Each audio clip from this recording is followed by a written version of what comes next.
नमस्कार दोस्तों, मैं प्रिंस मिश्रा आप सभी का स्वागत करता हूं न्यूज 11 टीवी में। आज हमारे बीच में कांग्रेस के सदस्य अरुणेंद्र प्रताप सिंह जी मौजूद हैं और उनसे चुनाव के मुद्दे को लेकर के उनसे बात करेंगे और उनके बारे में भी जानेंगे। अरुणेंद्र जी, आपका बहुत बहुत स्वागत है हमारे न्यूज 11 टीवी में। जैसे कि लोगों का कहना है कि आप भाजपा के बहुत बड़े समर्थक थे, अगर जो भाजपा का कोई विरोध भी करता था तो उससे आपकी हाथापाई तक की बात आ जाती थी। आपके हृदय में कौन सी ऐसी बात उठी जो आपने कांग्रेस का समर्थन किया? पहले तो मैं आपके चैनल का धन्यवाद करना चाहता हूं कि आपने मुझको अपने चैनल में आमंत्रित किया। उसके बाद मैं सभी देशवासियों को 73वें गणतंत्र दिवस की हार्दिक शुभकामनाएं देता हूं। खासकर बहराइच जनपद के वासियों को विशेष तौर पर शुभकामनाएं देना चाहता हूं। अब आते हैं मुद्दे पर, आपके सवाल। आपने पूछा कि भाजपा के आप कट्टर समर्थक रहे। हाँ, मैं भाजपा का कट्टर समर्थक रहा हूं, लेकिन भारतीय जनता पार्टी पहले थी वो भारतीय जनता पार्टी अब नहीं रही है। जब मुख्यमंत्री योगी आदित्यनाथ को मुख्यमंत्री बनाया गया था, तब जिन मुद्दों पे भारतीय जनता पार्टी कार्य करने की मंशा लेकर के आई थी, वो मंशाएं कहीं ना कहीं बदल गई और उन पर खरी नहीं उतर पा रही भारतीय जनता पार्टी। यही कारण है कि मुझे भारतीय जनता पार्टी को छोड़ करके कांग्रेस ज्वाइन करना पड़ा। और मैं समझता हूं कि किसी भी पार्टी में रहना गलत नहीं है। कांग्रेस कोई बुरी पार्टी नहीं है, ना कांग्रेस में कोई दिक्कत है।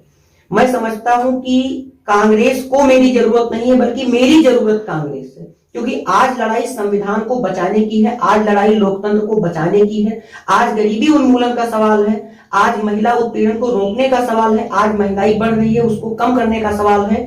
और ये चीजें अगर कोई कम कर सकता है तो सिर्फ और सिर्फ भारतीय राष्ट्रीय कांग्रेस कर सकती है। अरुणेंद्र जी, कहीं ना कहीं सवाल उठ रहा है कि जिस चीजों को, जो मुद्दे आप इस वक्त बता रहे हैं, उस मुद्दे पर आपको पहले भी तो विचार करना चाहिए था। जब भाजपा में आप नहीं ज्वाइन थे या कांग्रेस पहले से भी है, तो क्या पहले कांग्रेस इन मुद्दों को लेकर के नहीं चल रही थी? आज जब भाजपा आई है तभी इन मुद्दों को लेकर के कांग्रेस आई है।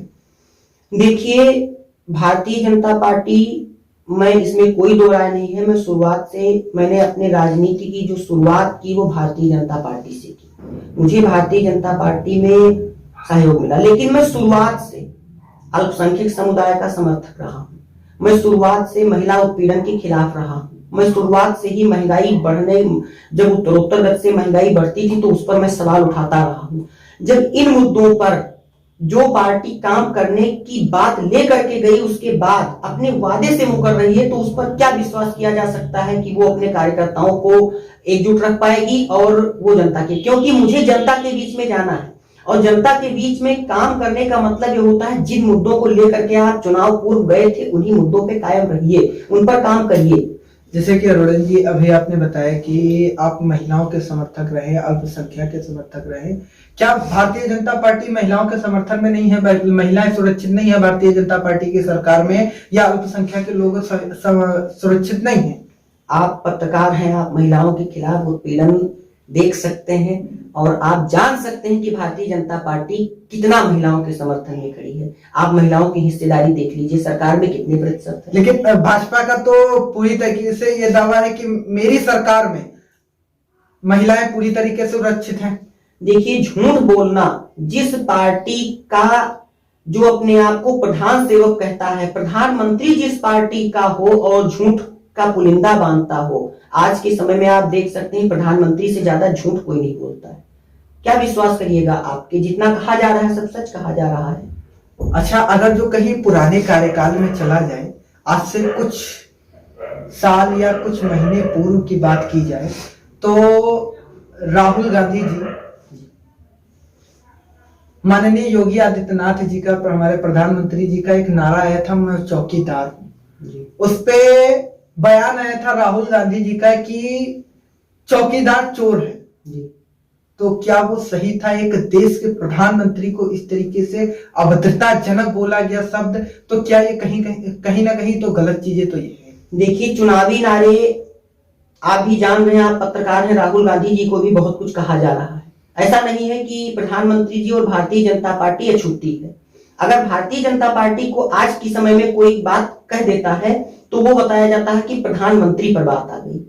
आप देखेंगे जब पंजाब में प्रधानमंत्री का काफिला रोका गया तो प्रधानमंत्री का काफिला रुका, ये संतोषजनक बात नहीं थी, ये बहुत ही दुर्भाग्यपूर्ण था। लेकिन एयरपोर्ट पर पहुंचकर प्रधानमंत्री का ये कहना कि मैं अपने मुख्यमंत्री से कहना को जो है, अपने मुख्यमंत्री को आप शुक्रिया कहिएगा कि मैं जीवित लौट आया, ये बिल्कुल राजनीति से प्रेरित बात थी। तो जो चौकीदार चोर है का नारा दिया गया था, ये उस समय नरेंद्र मोदी जी भारत के प्रधानमंत्री नहीं थे, भारत में इलेक्शन डिक्लेयर हो चुका था और वो प्रधानमंत्री पद से पदच्युत हो चुके थे, एक राजनेता को बोला गया था। तो राजनीति में आरोप प्रत्यारोप तो चलते रहते हैं, ऐसा नहीं है कि भारतीय जनता पार्टी और मोदी जी राहुल गांधी जी को कुछ नहीं कहते। राहुल गांधी जी हमारे नेता हैं, मोदी जी भारत के प्रधानमंत्री हैं, बड़े नेता हैं, सम्मान है, लेकिन राजनीति में तो आरोप प्रत्यारोप चलते हैं, राजनीति से का नाम है।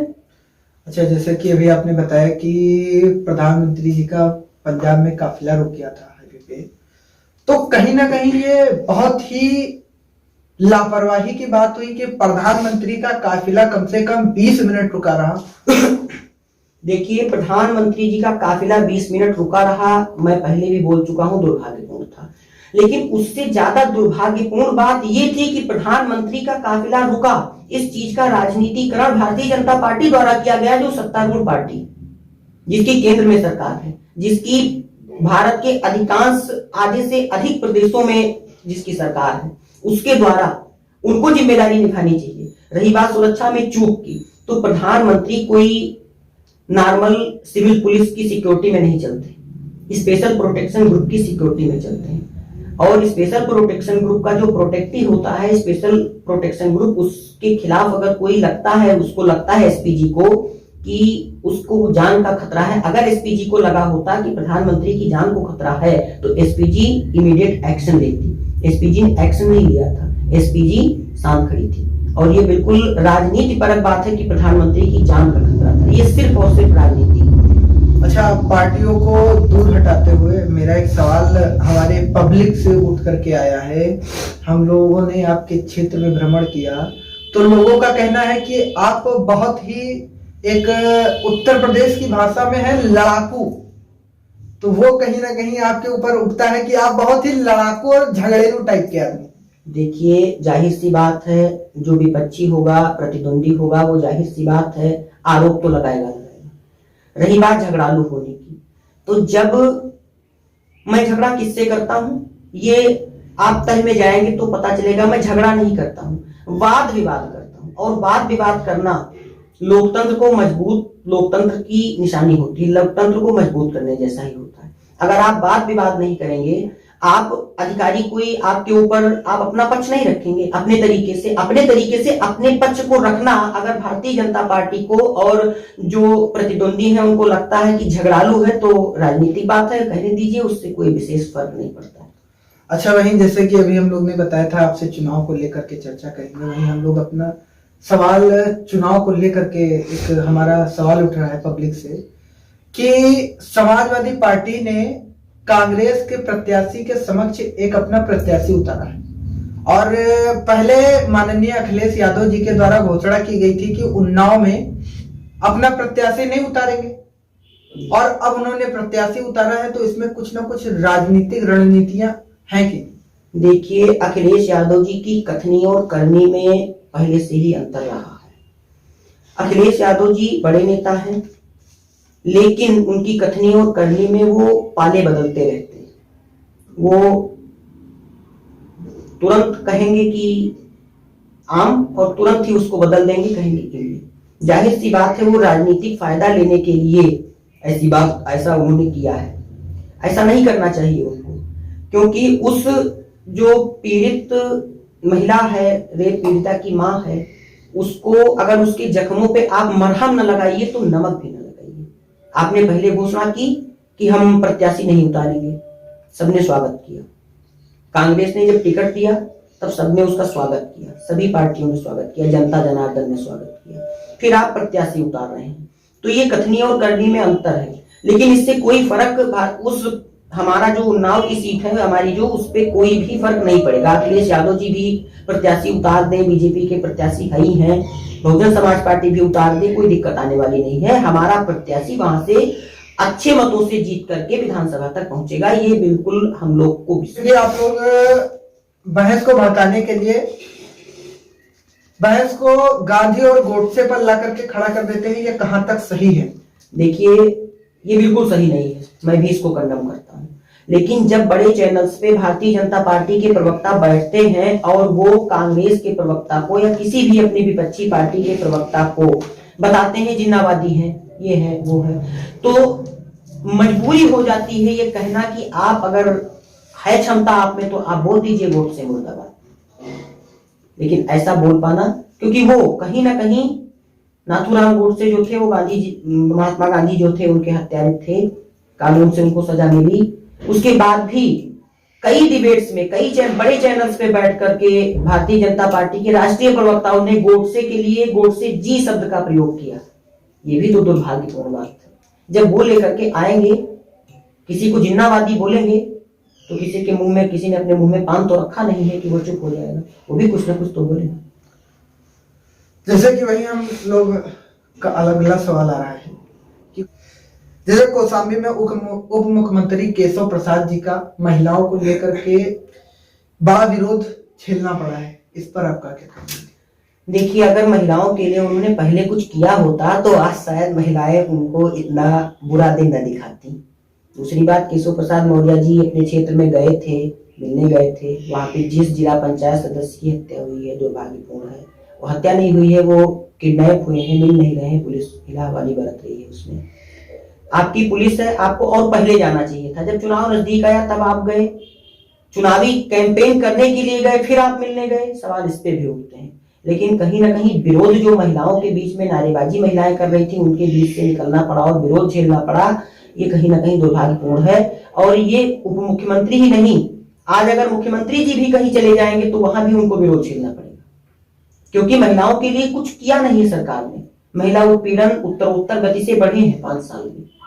आप कह रहे हैं कि 100 नंबर बुला लीजिए, 10-90 को मजबूत कर दिए हैं, लेकिन फिर भी महिला उत्पीड़न उत्तरोत्तर गति से बढ़ा है। और जब महिलाओं का उत्पीड़न बढ़ा है तो जाहिर सी बात है महिलाओं में आक्रोश बढ़ेगा, और जब आक्रोश बढ़ेगा तो वो नारेबाजी और विरोध तक तो जाएगा ही जाएगा। और राजनीति में विरोध झेलना पड़ता है, राजनीति करनी तो विरोध तो झेलना ही पड़ेगा। केशव प्रसाद मौर्य जी विरोध झेल करके निकल आए, उनके चेहरे पर कोई शिकन नहीं है, अच्छी बात। वही हमारे खतौली में विधायक हैं विक्रम सिंह सैनी को लोगों ने चुनावी कैंपेन करने गए थे, वो लोगों ने उनको दौड़ा के भगा दिया। देखिए, अगर वो चुनाव जीतने के बाद जनता के बीच में गए होते, जनता का भरोसा जीत पाए होते, जनता ने तो उन पे भरोसा दिखा दिया, लेकिन वो जनता के भरोसे पे खरा नहीं उतर पाए। तो जब 5 साल के बाद मिले हो भैया, तो सवाल तो नहीं पूछेगी जनता, मुर्दाबाद भी नहीं करेगी। आपका और तो कुछ नहीं कर सकती है, लेकिन मुर्दाबाद भी नहीं करेगी। मुर्दाबाद किनारे तो लगाएगी। और बीच में फिर आप दूध के धुले बन के जाते हैं कि नहीं मैंने तो पूरा विकास कर दिया है। मुद्दा कहाँ का है? मुद्दा आपको वहां पे बात करनी चाहिए विकास पे, आपको बात करनी चाहिए बेरोजगारी पे, वहां पे किसानों की जो दुर्दशा है उस दुर्दशा पे बात करनी चाहिए। आप वहां चुनावी कैंपेन में गए हैं, चौपाल लगा रहे हैं, वहां पाकिस्तान को गरिया रहे हैं। अरे पाकिस्तान का उत्तर प्रदेश के चुनाव से, वो भी कौशाम्बी, वो भी मुजफ्फरनगर की खतौली सीट से क्या लेना देना? उसी में 2-4 कोई पढ़े लिखे व्यक्ति थे, जनता समझदार है, और जनता समझदार है तो समझदारी पूर्ण सवाल उसने पूछा कि भाई पाकिस्तान को काहे गरिया रहे हैं? रोजगार पे बोलिए, आप अपने काम पे बोलिए, जो आपने काम किया है 5 साल में उस पे बोलिए। जवाब नहीं था। विधायक जी उल्टे जनता को समझाने का प्रयास करने लगे, जनता ने नारेबाजी कर दी। तो ये तो अभी आप देखिए लगभग सभी 403 सीटों पर आपके सामने आएगा। जहां जहां विधायक जी लोग जाएंगे वहां यही मिलेगा आपको, क्योंकि 5 साल तो गए नहीं है। अब 5 साल के बिछड़ने के बाद किसी से आप मिलिएगा तो या तो स्वागत होगा और या फिर दुर्गति होगी आपकी कि निकल जाइए। तो वही अब ये लोग निकाले जा रहे हैं सत्ता की एक एक जनता जनार्दन ने उखाड़ना शुरू कर दिया है एक एक पौधे को। अब धीरे धीरे सरकार हट जाएगी।